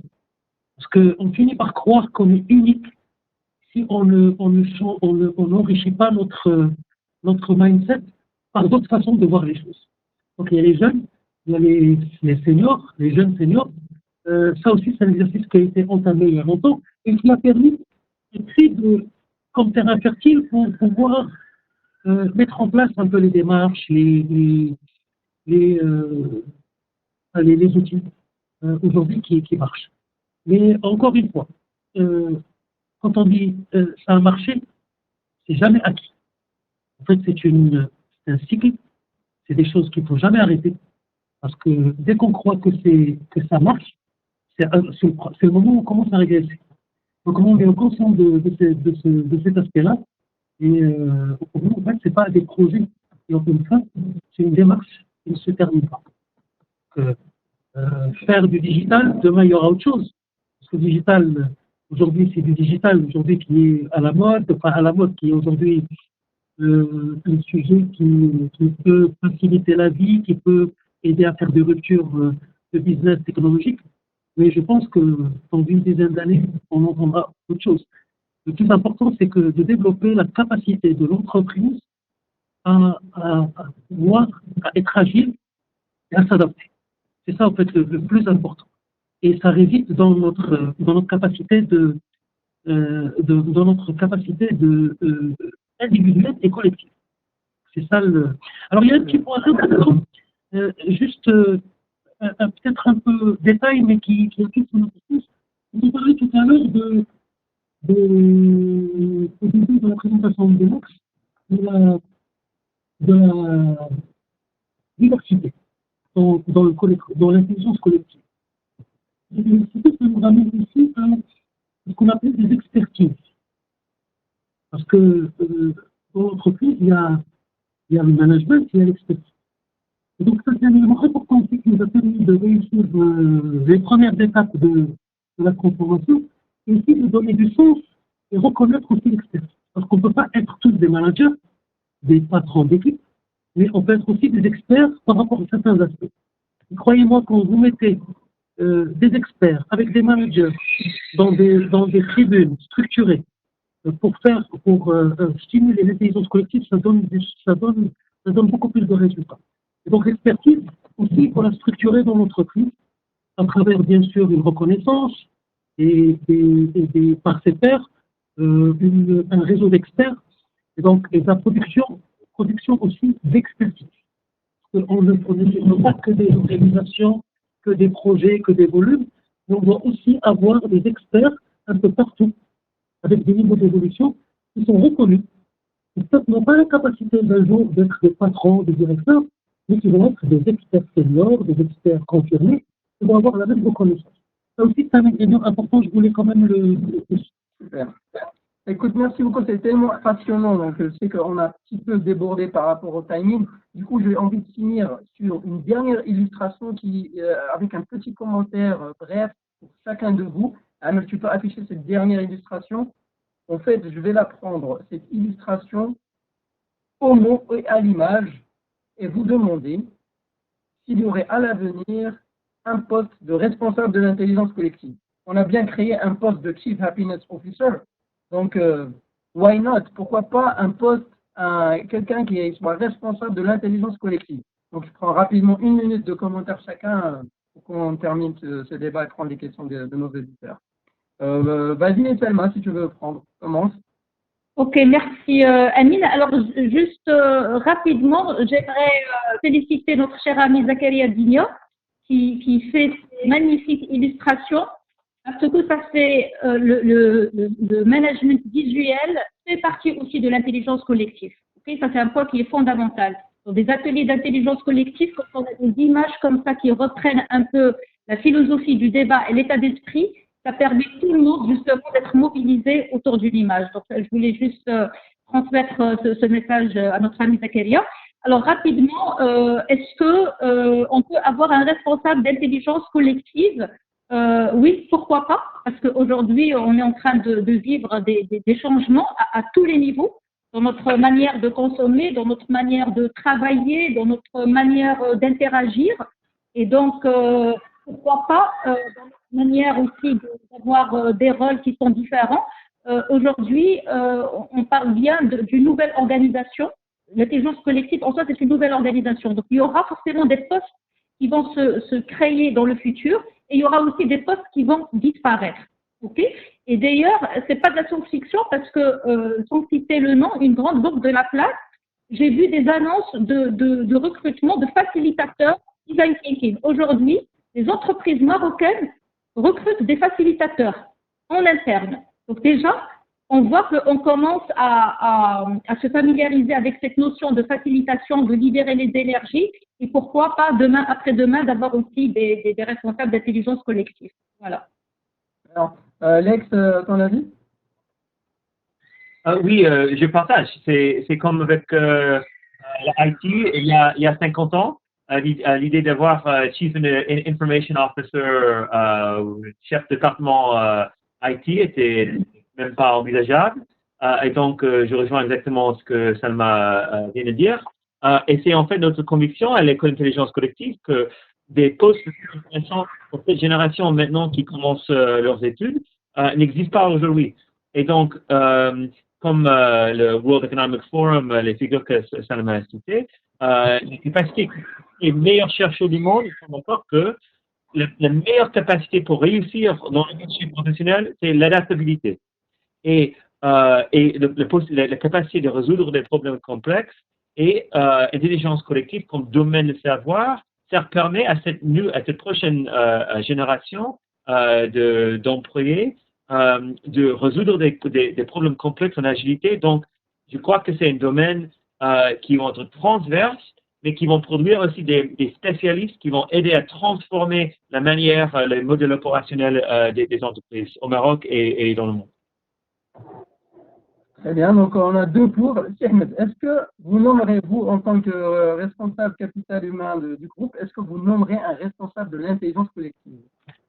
Alors, je vais un peu modérer l'intitulé et peut-être parler d'animation, de l'intelligence collective, parce que comme c'est un sujet assez transverse, il n'y a pas une responsabilité en mode management direct, c'est beaucoup plus de l'animation. Parce que normalement, c'est de l'animation avec des relais aujourd'hui et qui s'apparentent aussi aux acteurs du changement. Parce que en fait, il ne faut pas quand même qu'on commence à créer des structures dans des structures. L'idée, c'est quand même qu'on ait l'intelligence collective, l'agilité, la transformation, la conduite changement, hébergé un petit peu dans le même réceptacle pour que ça ait du sens. Parce que tout verse dans la transformation au sens large. Voilà. Très bien, ok. Donc, on va dire en 2 pour et 1, ok, il faut qu'il soit un peu comme les acteurs de changement, mais pas avec une casquette. La question était directe, effectivement, au même titre que Chief Happiness Officer. Mais fine, effectivement. Donc, merci beaucoup pour effectivement pour tous ces éléments. J'aimerais qu'on prenne quelques questions. Donc, on est vers la fin. On a terminé effectivement un peu le vif du débat. J'aimerais juste prendre quelques questions que je reçois de nos auditeurs. et vous demandez de réagir, pas vous trois, mais peut-être juste un de vous trois à chaque fois. C'est, par exemple, j'ai une question qui dit comment peut-on arbitrer entre intelligence collective et stupidité collective? C'est-à-dire à quel moment je dis, ok, mon entreprise, je pense qu'elle est en train de partir en mode stupidité. Est-ce que je dis soit c'est du binaire, soit je fais de l'intelligence collective, si je ne le fais pas, est-ce que je suis stupide collectivement? Peut-être juste un de vous deux peut prendre cette question. Un de vous trois, pardon. En mode rapide. Alors moi j'imagine que la stupidité collective, ça doit être une étape avant l'intelligence collective. Hein. Ah, c'est pas mal. Effectivement, on peut commencer tous stupides avant d'être intelligent collectivement. C'est très bien. Je peux prendre une autre. Bon, il demande là précisément quelle transformation prévenir en matière de management de ressources humaines selon le concept de l'intelligence collective. Là, du coup, peut-être c'est encore une fois peut-être pour vous, Ahmed, ou Lex, à vous de voir. Donc, qu'est-ce qui va impacter l'organisation, le management des ressources humaines du fait de l'existence de cette intelligence collective? Soit Ahmed, soit Lex, ce que vous voulez. Alors, je sais pas, moi je pense alors maintenant, moi je pars du postulat que l'intelligence collective, elle existe. Parce que moi, je n'arrive pas à imaginer une entreprise sans intelligence collective. Maintenant, c'est le niveau de maturité de cette intelligence collective parce que, comme je disais tout à l'heure, Lex, c'est pas binaire. On a de l'intelligence collective dans l'entreprise et c'est la manière avec laquelle on la canalise, on lui donne de l'espace, de l'oxygène pour qu'elle puisse lui donner du sens et rendre et contribuer en tant que capital immatériel à la pérennité et à l'évolution de l'entreprise. Donc maintenant, l'impact sur la partie ressources humaines, c'est peut-être un petit peu, c'est aller chercher les compétences maintenant qui sont, et là je me réfère un peu au travail qui est fait dans l'université de l'intelligence collective, les compétences qui sont requises pour pouvoir structurer cette démarche et les intégrer dans nos fiches de poste, dans nos soft skills, d'une manière un peu plus précise, pour aller chercher des compétences qui ont déjà cette appétence à fonctionner en intelligence collective. Et je m'arrêterai là. Alors, Ouais. et rapidement, vous m'entendez, merci Ahmed. Un point qui est fondamental, c'est de repenser aussi l'organisation, les modèles organisationnels, parce que ça nécessite aussi d'aplatir un peu les organisations, de s'éloigner des modèles pyramidales où on a plusieurs niveaux de hiérarchie, 10, 12 niveaux de hiérarchie, et d'être plus vers des modèles organisationnels plus plats, plus transverses, plus horizontaux pour justement casser les silos et travailler en mode intelligence collective. Donc, il y a un modèle organisationnel à suivre aussi. Et ça découle justement de la prise de conscience et du sponsoring de la direction générale. J'ai une question ici précise sur l'école d'intelligence collective pour Lex. Est-ce que cette école d'intelligence collective propose des formations aux collaborateurs d'entreprise sur l'intelligence collective, justement? Au-delà du master que tu as dit, est-ce qu'il y a une offre pour entreprise? Oui, en effet, on a déjà livré plusieurs masterclass. Masterclass, c'est un programme certificat en développement professionnel, une formation continue. Donc, si ça vous intéresse, c'est une modalité de 1 jour par semaine pendant 10 semaines.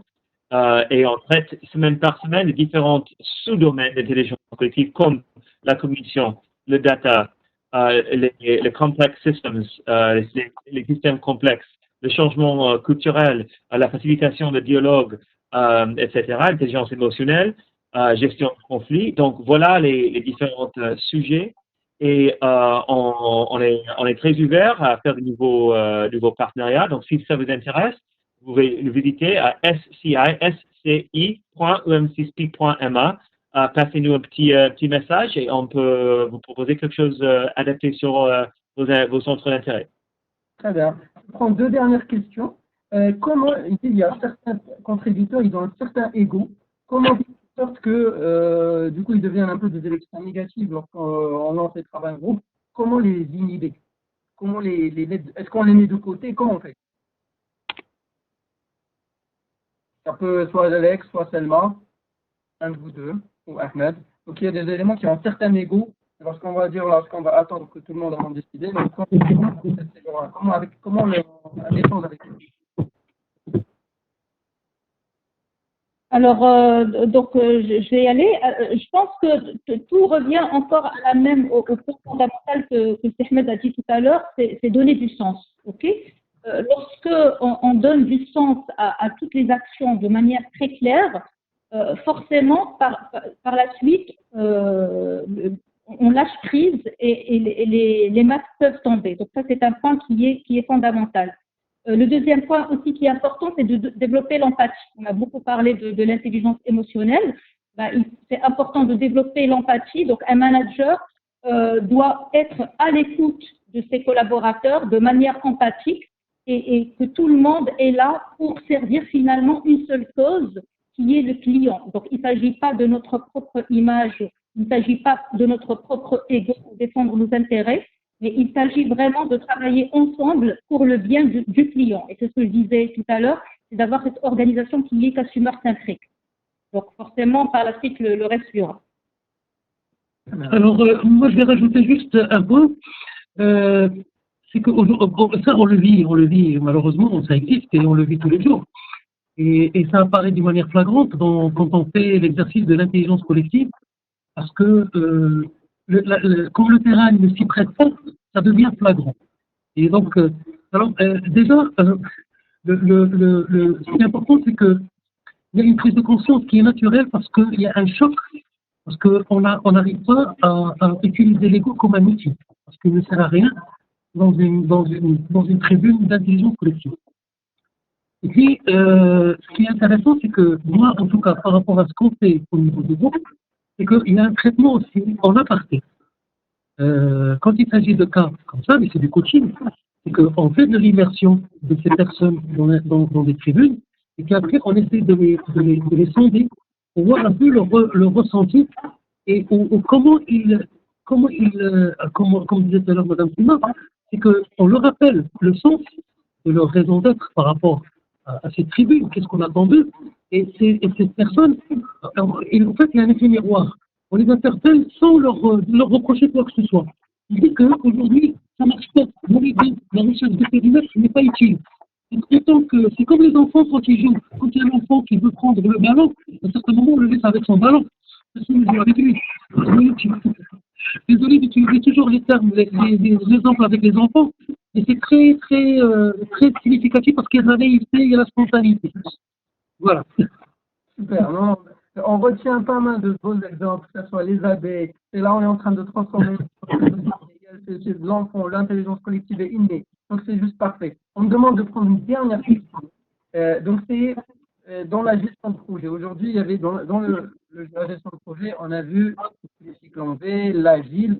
Maintenant, on se demande, c'est vrai que c'est pas, tu l'as dit Lex tout à l'heure, c'est pas une nouvelle marque, mais il y en a qui se demandent, est-ce que l'intelligence collective va donner de nouveaux rôles dans la gestion de projet. L'agile a beaucoup bouleversé notamment notre manière de faire. Est-ce que l'intelligence collective, il n'y aura plus de chef de projet, par exemple? C'est une question qui se pose, ce sera la dernière. Qui veut s'aventurer? Lex, peut-être? Je vais proposer un mot dessus. Donc, l'important, c'est que la science d'intelligence collective n'est pas prospective. C'est ouvert et transverse. C'est-à-dire que la première responsabilité pour un facilitateur d'intelligence collective, c'est d'abord la réflexivité. Il faut pouvoir remettre en question des idées reçues, des manières habituelles de travailler, de se comprendre, de travailler en dialogue avec les autres et avec soi-même pour toujours se poser des questions parfois désagréables, mais très importantes pour le développement personnel. Et donc, la gestion de projet va s'évoluer selon le marché qui change, le capital humain qui se réinvente.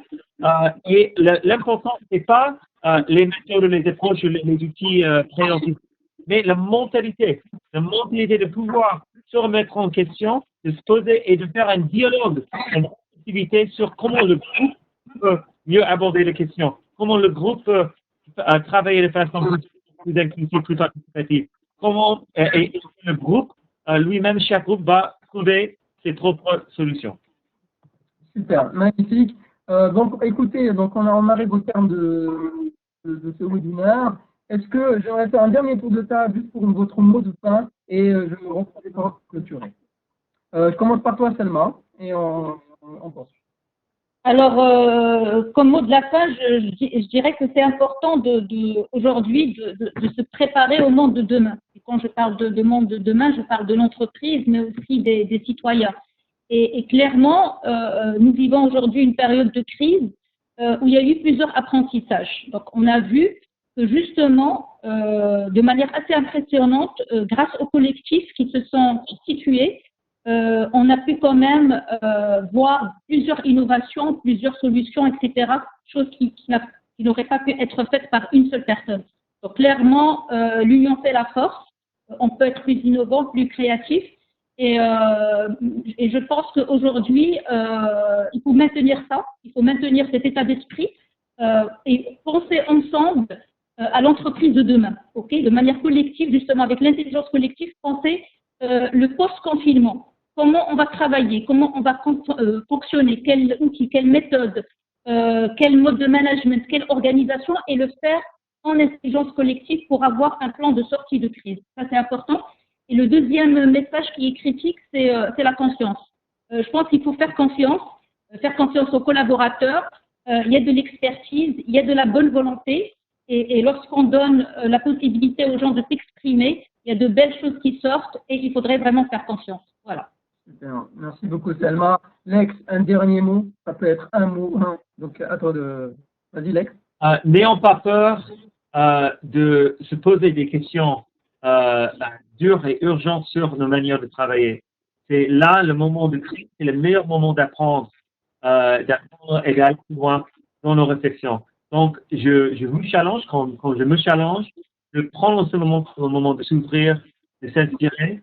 Je vous invite une dernière fois de prendre visite sur notre site et si on peut travailler ensemble avec l'intelligence collective comme hub pour le Maroc et pour le monde, je suis à votre disposition. Super, merci Lex. Sirmet. Encore une fois, je vais peut-être me répéter un peu, mais c'est on apprend ces derniers jours, on a appris énormément à vivre ensemble, à travailler ensemble, à innover ensemble, tout en gardant la distanciation sociale. C'est qu'on peut le faire. En fait, c'est un peu le nouveau, il y a les prémices du nouveau modèle de développement qu'on a. Super. Merci beaucoup à vous tous. Moi, j'ai envie de... ça me dit que moi, je ne sais pas couper. Non, merci. Donc, merci à vous tous. Moi, j'ai envie de conclure avec une référence à un cousin lointain qui est bien apprécié au niveau de l'association. Donc, c'est Yuval Harari. On ne porte pas le même nom, mais on a une lettre en moins. Donc, ce grand historien nous dit que le pouvoir des hommes repose sur des fictions collectives. Je ne souhaite pas vous provoquer encore une fois et considérer que l'intelligence collective est une mais je retiendrai que le pouvoir est clairement dans le collectif. Donc, voilà, encore une fois, moi j'ai passé un très bon moment à échanger avec vous. Je pense qu'on peut facilement répondre à notre question de départ et dire que grâce à l'intelligence collective, vous definitely make the digital great again. Merci encore une fois de votre participation, chers invités. Merci au bureau de l'OSIM, avec à leur tête M. Seth pour votre confiance. Merci Nihal, Amel pour l'organisation, Zakaria pour l'illustration. Un grand merci à nos auditeurs de vous être connectés aussi nombreux. Et en particulier, un petit clin d'œil à deux psychologues avec qui j'ai eu le plaisir d'échanger, Rafam Nawal et Rachid. Et juste pour dire, la prochaine step, on est toujours aussi actifs. Il y a le Zoom qui organise un prochain webinaire le 19 mai prochain sur le thème PCA 2.0, résultat du Covid-19, avec la présence de notre président CICED, Didier Stella et Mohamed Amri. Sur ce, je vous souhaite un excellent tour à vous tous et je vous dis collectivement votre OSIM. Merci. Au revoir. Au revoir. Merci. Je vous applaudis. Merci beaucoup.